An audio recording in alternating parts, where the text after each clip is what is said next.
Good morning students. आज फिर हम आगे स्टार्ट करेंगे। उम्मीद करती हूँ कल जो वीडियो शेयर की थी वो आपको पसंद आई होगी।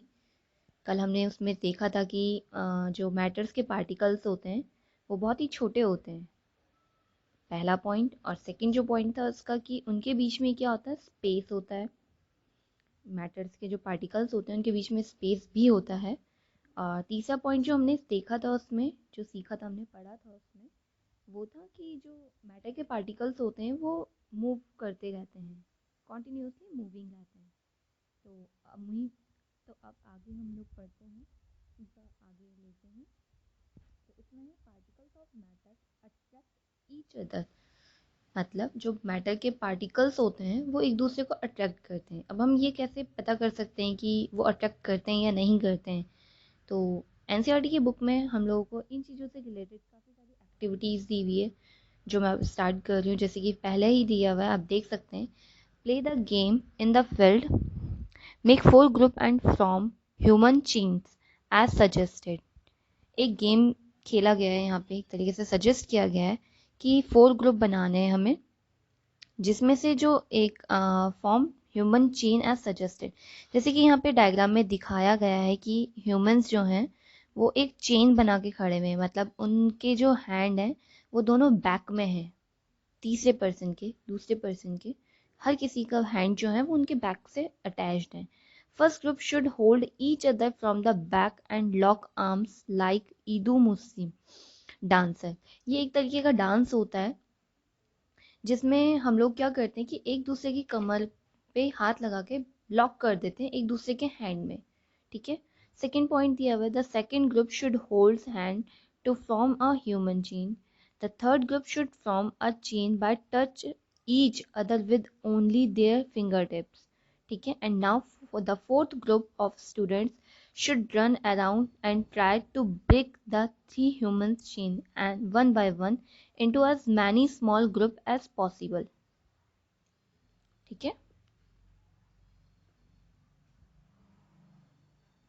which group was which group was the easiest to break? Why? इसमें बोला गया है कि जो फर्स्ट ग्रुप है उसमें हम लोग देख रहे हैं कि फर्स्ट ग्रुप जो बनाएगा उसमें जो बैक में उनकी बैक में हैंड डाल के उसको लॉक करेगा। सेकंड जो रहेगा वो सिर्फ एक हैंड को पकड़ेगा, एक चेन बनाएगा अपनी, सेकंड ग्रुप जो बनाएगा। और जो थर्ड ग्रुप बनाएगा वो बनाएगा फिंगर टच करके। जैसे कि फर्स्ट में तो हमने उनकी कमर में हाथ डाला, सेकंड हमने कुछ इस तरीके से हैंड पकड़ा है, और थर्ड पॉइंट में ये बोला गया है कि हम उसको फिंगर से टच करेंगे। और फोर्थ ग्रुप को बोला गया है कि उसको तोड़ना है कि कौन कितना ज़्यादा इजीली ब्रेक हो सकता है, जिनका बॉन्ड जो रहेगा, एक तरीके से बॉन्डिंग फॉर्मेशन है ये। ठीक। तो हमने देखा कि इसमें जिस तरीके से बताया गया है कि जो हर ह्यूमन है, जो हर एक आदमी जो लिया गया है वो एक पार्टिकल की तरह कंसीडर किया गया है। तो अगर हम इनमें अलग करने की बात करें तो हम लोग देख के ही बता सकते हैं कि जो सबसे जो ये डायग्राम दिखा रखा है यहाँ पे, ये वाला डायग्राम, इसको ब्रेक करने में काफ़ी मेहनत लगेगी। इट मीन्स काफ़ी वर्क करना पड़ेगा इसको ब्रेक करने के लिए इनके बीच में, क्योंकि बॉन्डिंग जो है, अट्रैक्शन फोर्स जो है वो बहुत ही ज़्यादा है। और सेम सीन अगर हम जो हैंड वाला है, सेकंड ग्रुप जो हैंड पकड़ के बनाया हुआ है, वो बहुत हार्ड तो नहीं, लेकिन हाँ थोड़ा सा इजीली हम लोग उसे ब्रेक कर सकते हैं अकॉर्डिंग टू दिस। एंड जो थर्ड ग्रुप बनाया हुआ जो सिर्फ फिंगर टिप से टच है, उसको तो नॉर्मली हम लोग देख ही सकते हैं, जान ही सकते हैं कि उसको हम एकदम से ब्रेक कर सकते हैं। तो इसी से हम लोगों को पता चलता है, यहाँ पे आगे पे लिखा हुआ है इन्होंने, if we consider each student as a particle of matter, then in which group the particle held each other with the maximum force. तो हम लोगों ने देखा है कि सबसे ज़्यादा फोर्स जो लगेगा वो हमें फर्स्ट ग्रुप को ब्रेक करने में लगेगा, सेकंड में उससे कम, और थर्ड में तो बिल्कुल ही कम लगेगा। तो इससे हम लोगों को पता चलता है कि उनके बीच में क्या होता है, अट्रैक्शन फोर्स होता है पार्टिकल्स के बीच में। आगे जो दिया हुआ है एक और एक्टिविटी टाइप की दे रखी है, उससे देख लेते हैं हम लोग। Take an iron nail, a piece of chalk and a rubber band. यहाँ पे 3 चीजें दे रखी हैं, एक आयरन की कील दे रखी है, नेल जिसे बोला गया है, पीस ऑफ चॉक एक चॉक का टुकड़ा, और एक रबर बैंड लिया हुआ है। Try breaking them by hammering, cutting and sketching. इसमें उसके बाद उसको ब्रेक करने की कोशिश की गई है, या तो हथौड़ी की मदद से या कटिंग कैंची के उससे या स्ट्रेचिंग खींच के। In which of the above three substance do you think the particles are held together with greater force? हम लोग यहाँ पे देख सकते हैं कि और सोच भी सकते हैं कि किसमें ज्यादा फोर्स लगेगा उसको ब्रेक करने में। ठीक है, थर्ड दिया हुआ है, open a water tap, try breaking the stream of water with your fingers. Were you able to cut the stream of water? What could be the reason behind the stream of water remaining together? Same इसमें भी यहाँ पे ये बोला गया है कि एक हमने टैप खोलना है, पानी का जो होता है उसको ब्रेकिंग करने की कोशिश करनी है, जो उसकी धारा आ रही है, जो स्ट्रीमिंग आ रही है, उसको हमको ब्रेक फिंगर की हेल्प से उसे ब्रेक करने की कोशिश करनी है। लेकिन हम लोग सभी जानते हैं कि हम लोग उसे ब्रेक नहीं कर पाते हैं, वो थोड़ा सा रुकता है फिर उसके बाद दोबारा स्टार्ट हो जाता है। द अबव थ्री एक्टिविटीज 1.6, 1.7, 1.8 जो अभी हमने पढ़ी हैं suggest that particle of matter have force acting between them. इनके बीच में क्या हो रहा है कि एक फोर्स जो है वो इनके बीच में एक्ट कर रहा है। These force keeps the particle together। जो फोर्स है वो क्या कर रहे हैं, उनके पार्टिकल्स को एक साथ रख रहा है। ठीक है, the strength of these force of attraction varies from one kind of matter to another।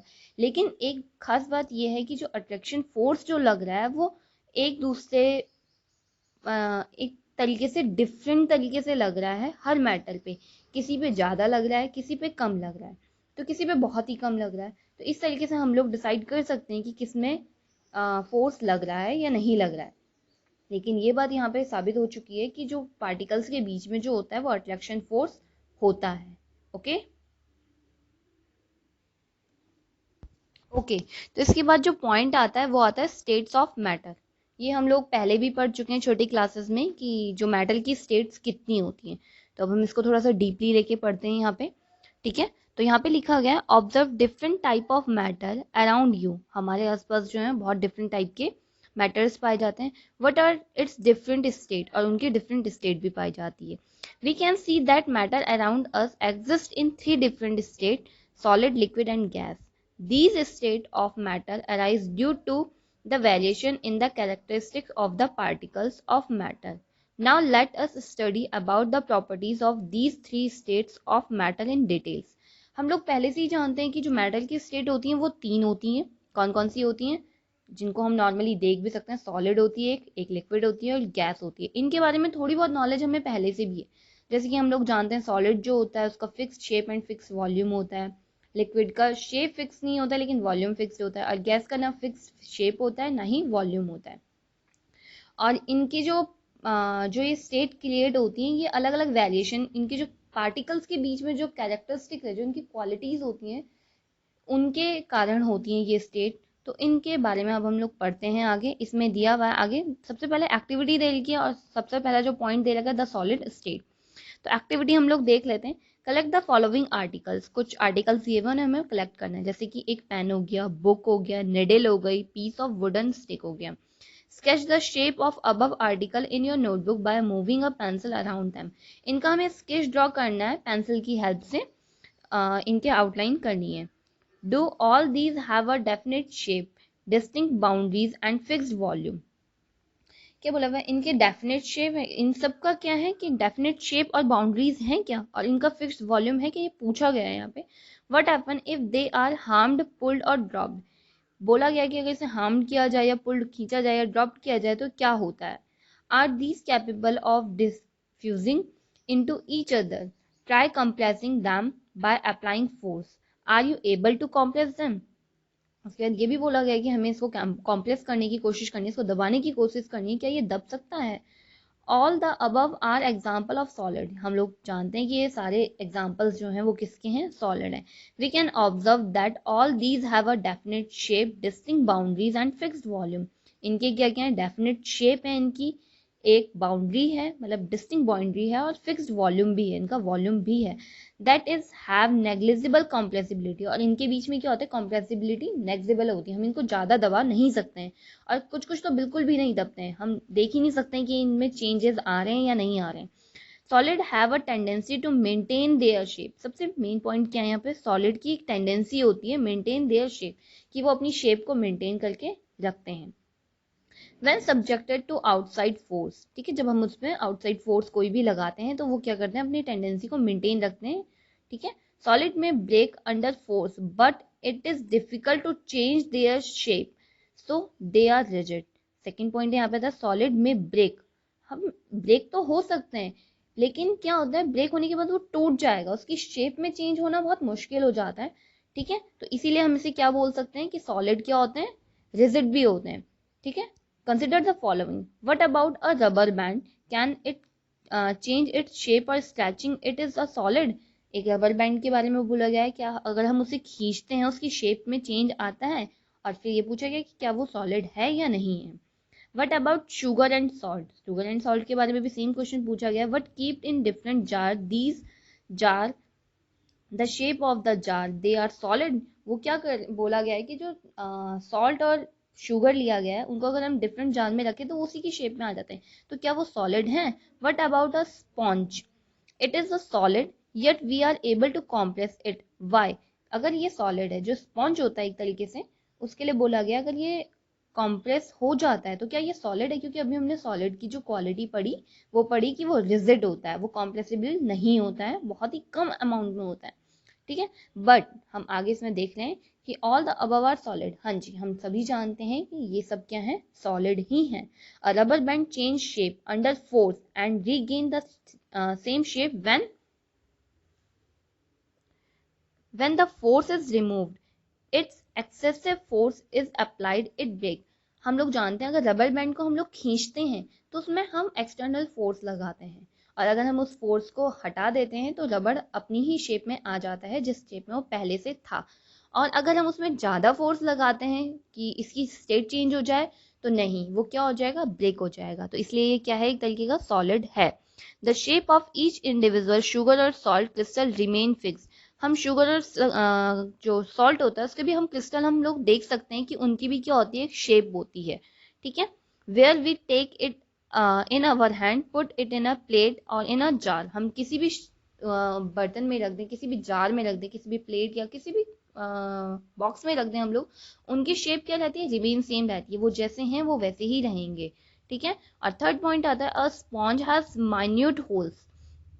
क्या होता है, जो स्पॉन्ज होता है उनके बीच में क्या होते हैं, होल्स होते हैं, छेद होते हैं, इन विच एयर इज ट्रैप्ड, और उनके बीच में क्या हो जाती है, एयर ट्रैप्ड हो जाती है। व्हेन वी प्रेस इट, जब हम उसको प्रेस करते हैं तो उससे क्या हो जाती है, एयर बाहर आ जाती है और वो क्या हो जाता है, कॉम्प्रेस हो जाता है, ठीक है। तो हम लोगों ने यहाँ पे सॉलिड की कुछ स्टेट पढ़ी हैं, कुछ क्वालिटीज पढ़ी हैं। सबसे पहली क्वालिटी हमने ये पढ़ी है कि सॉलिड का क्या होता है, डेफिनेट शेप होती है, डिस्टिंक्ट बाउंड्रीज होती है एंड फिक्स्ड वॉल्यूम होता है। नेक्स्ट पढ़ा है उसमें जो कॉम्प्रेसिबिलिटी फोर्स जो लगता है वो नेग्लिजिबल लगता है, हम उसको बहुत ही कम कर सकते हैं। और वो क्या करता है, सॉलिड जो होता है अपनी टेंडेंसी मेंटेन करने की कोशिश करता है अपनी शेप में, जो उसकी शेप रहती है उसको मेंटेन करने की कोशिश करता है। और अगर हम उसमें आउटसाइड फोर्स लगाते हैं या ब्रेक करने की कोशिश करते हैं तो ब्रेक तो हो जाता है बट उसकी क्या होती है, स्टेट चेंज नहीं होती है, वो उसी में टूट जाता है। तो इसीलिए हम उसको रिजिड भी बोल सकते हैं। लेकिन कुछ ऐसे होते हैं जो रिजिड तो नहीं होते हैं लेकिन हाँ वो सॉलिड होते हैं, जैसे कि अभी हमने एग्जांपल्स जो लिए हैं, रबर का लिया है, शुगर एंड सॉल्ट का लिया है एंड स्पॉन्ज का लिया है, ठीक है। तो इससे हम लोग डिसाइड कर सकते हैं कि वो लोग जो वो चीज़ें हैं वो क्या है, मैटर है, ठीक है।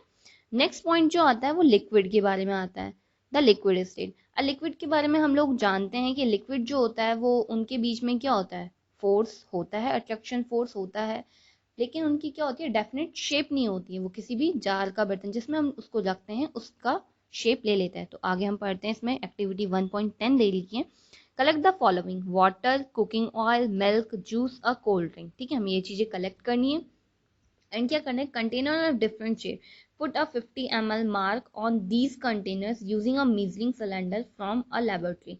हम लोगों को क्या करना है, अलग अलग शेप के कंटेनर लेने हैं जिसमें हमें क्या करना है, एक लेबोरेटरी जो सिलेंडर होता है उसकी हेल्प से क्या करना है, 50 ml मार्क करके उसमें डाल देना है, ठीक है। उनमें सब में मार्क कर देना है। What will happen if these liquid are split on the floor. हम क्या होगा जब हम इन लिक्विड्स को जो भी हैं इनको हम फ्लोर पे, फर्श पे अगर स्प्लिट कर दें, फैला दें। Measure 50 ml of any one liquid and transfer it into different container one by one, does the volume remain the same. क्या बोला गया है कि इसमें जो हम जो लिक्विड लेंगे, कोई सा भी ले लें हम इनमें से, उसको अलग अलग शेप के जो हमने जार लिए हैं उनमें 50 ml कलेक्ट करके 50 ml उसमें डालना है। और हमें उनका क्या चेक करना है, फिर उनका जो वॉल्यूम है वो सेम है क्या। Does the shape of the liquid remain the same, उसकी शेप जो है वो सेम है। When you pour the liquid from one container into another, does it flow easily? अगर हम उसको एक कंटेनर से दूसरे कंटेनर में डाल रहे हैं तो क्या वो जल्दी से, मतलब आसानी से फ्लो हो जा रहा है दूसरे बर्तन में। तो अब हम यहाँ पे पढ़ते हैं, we observe that liquid have no fix shape. क्या पॉइंट आया है यहाँ पे, नो फिक्स शेप। बट हमने सॉलिड में अभी पढ़ा है कि उसका फिक्स शेप होता है। But have a fixed volume, इसका क्या होता है, फिक्स शेप नहीं होती है लेकिन फिक्स वॉल्यूम होता है। They take up the shape of the container in which they are capped, ये उसी कंटेनर का शेप ले लेते हैं जिसमें हम इसे डालते हैं। Liquid flow and change shape, liquid क्या करता है, फ्लो करता है और अपनी शेप को चेंज कर लेता है। सो दे आर नॉट रिजिड, तो ये क्या होता है, रिजिड नहीं होता है, but can be called fluid, हम इसके क्या बोल सकते हैं, फ्लूइड बोल सकते हैं, लेकिन ये रिजिड नहीं होता है, जबकि हमने अभी सॉलिड में पढ़ा कि वो रिजिड होता है। Refer to activity 1.4 and 1.5 where we saw the solid and liquid can diffuse into liquid, ठीक है। The gases from the atmosphere diffuse and dissolve in water. These gases, especially oxygen and carbon dioxide, are essential for the survival of aquatic animals and plants. इसमें कुछ बताया गया है, यहाँ पे बोला गया है जो 1.4 और 1.5 एक्टिविटी हमने अभी पीछे करी है उसमें दिया है, so the solid and liquid can diffuse into liquid. क्या होता है, जो सॉलिड गैस कुछ होते हैं वो क्या होते हैं, लिक्विड में डिफ्यूज हो जाते हैं, मतलब मिक्स हो जाते हैं, ठीक है। और diffuse into liquids, the gases from the atmosphere diffuse and dissolve in water. और कुछ गैसेस भी ऐसी होती हैं जो डिफ्यूज हो जाती हैं, मतलब मिक्स हो जाती हैं और घुल जाती हैं किसमें, वाटर में। जैसे कि हम लोग सभी जानते हैं कि जो एक्वेटिक एनिमल्स रहते हैं वो जो ऑक्सीजन लेते हैं वो भी, लेकिन वो कैसी होती है, डिसॉल्व ऑक्सीजन होती है, ठीक है। तो these gases, especially oxygen and carbon dioxide, are essential for the survival of aquatic animals and plants. जो aquatic animals होते हैं और plants होते हैं, इनमें क्या, इनके लिए क्या जरूरी होता है, ऑक्सीजन जरूरी होता है, कार्बन डाइऑक्साइड वो रिलीज करते हैं। तो इसी से हम लोग बोल सकते हैं कि उनके लिए असेंशियल है, और यही जो गैसेस हैं ये वाटर में मिक्स हो जाती हैं, डिसॉल्व हो जाती हैं, ठीक है। आगे दिया हुआ है, all living creatures need to breathe for survival. सभी जो लिविंग क्रिएचर्स हैं, जितने भी लिविंग एनिमल्स हैं, जो भी हैं, उनके लिए क्या है, ब्रीथ फॉर सर्वाइवल, सांस लेना बहुत जरूरी है सर्वाइव करने के लिए। The aquatic animals can breathe under water due to the pressure of dissolve oxygen. जो एक्वेटिक एनिमल्स होते हैं वो किसकी हेल्प से लेते हैं, जो डिसॉल्व ऑक्सीजन रहती है वहाँ पे, कहाँ पे प्रेजेंस रहती है ना वाटर में, उसी को लेते हैं वो लोग ब्रीथ करने के लिए, सर्वाइव करने के लिए in water. Thus we may conclude that solid, liquid and gases can diffuse into liquids. The rate of diffusion of liquid, यहाँ पे बोला गया है, हम लोग ये बात यहाँ से कंक्लूड कर सकते हैं कि जो सॉलिड, लिक्विड एंड गैस होते हैं ये एक दूसरे में क्या हो सकते हैं, एक दूसरे में नहीं, सॉरी, यहाँ पे solid, liquid and gas can diffuse into liquid, ये क्या हो सकते हैं, लिक्विड में डिफ्यूज हो सकते हैं, डिफ्यूज मतलब उसमें मिल सकते हैं। आगे दिया, the rate of diffusion of liquid is higher than that of solid. जो डिफ्यूजन का रेट होता है लिक्विड में वो ज़्यादा होता है than that of solid, solid की अपेक्षा लिक्विड में जल्दी डिफ्यूज हो जाती है कोई भी चीज़ें। This is due to the fact that is the liquid state particles move freely and have greater space between each other as compared to particle in the solid। हमने ये पहले भी पढ़ा है कि जो मैटर्स होते हैं उनके बीच में क्या होता है, स्पेस होता है। तो यहाँ पे हम डिसाइड कर चुके हैं कि जो सॉलिड में है वो स्पेस थोड़ा सा कम है, लेकिन जो लिक्विड है उसमें ग्रेटर स्पेस होता है। इसी की वजह से कोई भी चीज़ लिक्विड में इजीली मिक्स हो जाती है, डिफ्यूज हो जाती है, ठीक है। यहाँ पे सिर्फ अब हम आगे बढ़ते हैं, द गैसेस स्टेट, ठीक है। थर्ड पॉइंट आता है the gases state. Have you ever observed a balloon sailor filling a large number of balloons from a single cylinder of gas। एक सिलेंडर जो रहता है उसके पास, हम लोगों ने देखा है, उससे वो काफी सारे बलून्स को फुलाता रहता है, ठीक है। Enquire from him now him many balloons is he able to fill from one cylinder।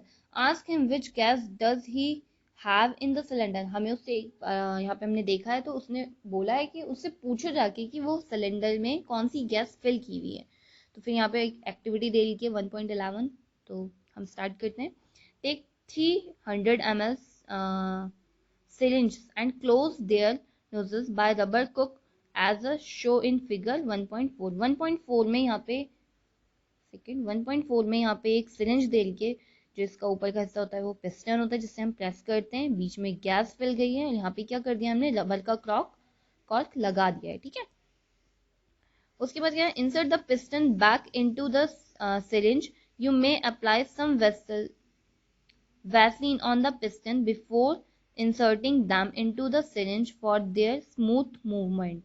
Now, try to compress the content by pushing the piston in each syringe। ठीक है, उसके बाद क्या बोला गया कि उसमें हमें वैसलीन या कुछ भी स्मूथ करने के लिए उसे लगा देना है वहां पे उसमें, ठीक है। उसके बाद उसे क्या करना है, पिस्टन को पुशिंग करना है, ठीक है।